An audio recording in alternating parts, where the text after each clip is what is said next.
Thank you for joining us. President Uhuru Kenyatta will be meeting his U.S. counterpart, President Donald Trump, on bilateral talks expected to center on economic ties. But what more lies in these talks? From Washington, D.C., President Uhuru Kenyatta joins us and tells us more on these talks. Thank you, Your Excellency, for joining us. Thank you, Rose. On the mind of many Kenyans is what exactly will bring or will be forth from these talks?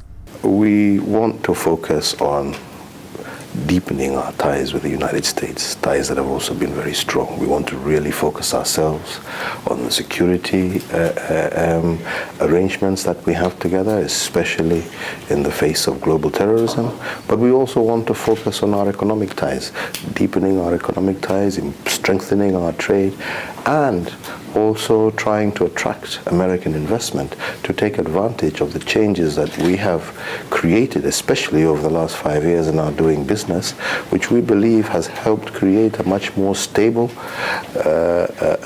environment and with much deepened infrastructure that would give American investment not only the opportunity of creating opportunities for them in Kenya, but also within the region.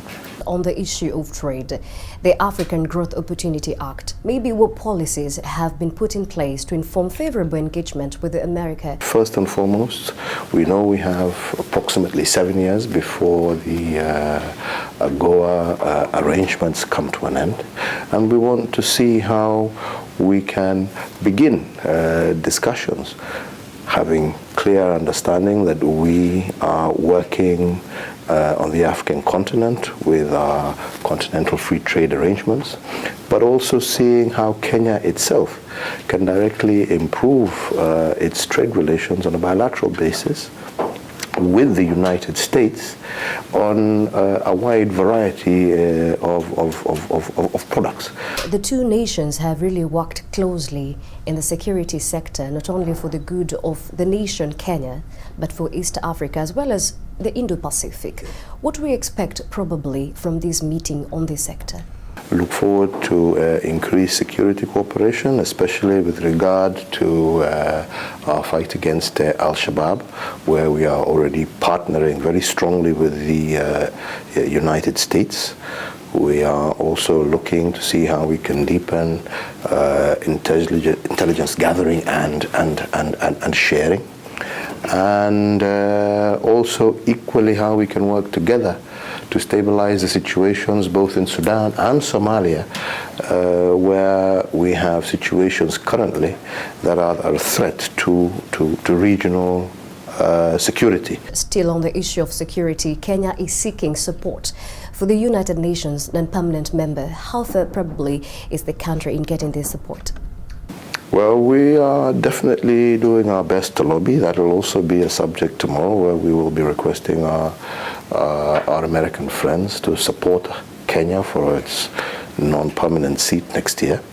And we are busy trying to lobby all our friends across the continent, across the globe, for their support for Kenya to be able to take the non-permanent seat in the next rotation.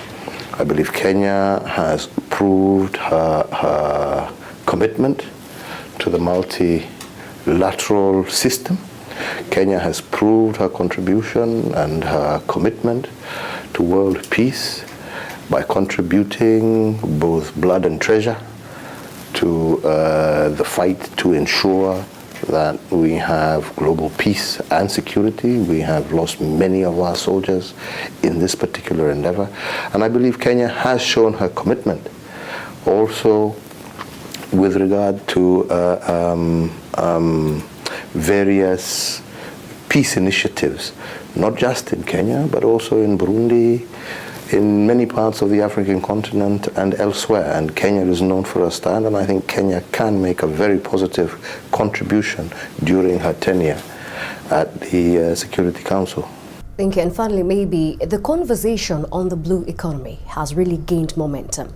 Do we expect, even though we know that Canada is probably doing a lot in this coming meeting, so do we expect the United States probably to also chip in a great way? We do hope so, because all we're looking to do is to see how we can not only preserve and protect our blue economy and our oceans, but also how we can ensure that we can exploit the resources that are available in an orderly manner and in a manner that is beneficial to the people, as opposed to the wanton destruction that is happening in some areas. So these are areas where we are saying that we need a concerted effort, all global, or the entire global community working together to see how we can take advantage of this great resource, while at the same time working together to ensure that we fight against plastics, that we fight against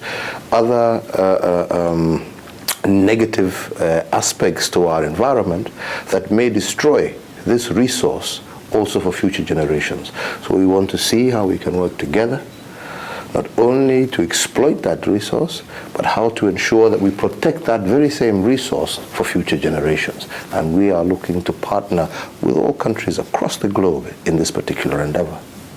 Well, that does it for us right here from Washington, D.C. Remember, you can always get this story right from our social media platforms. Rose Igakwo, good evening.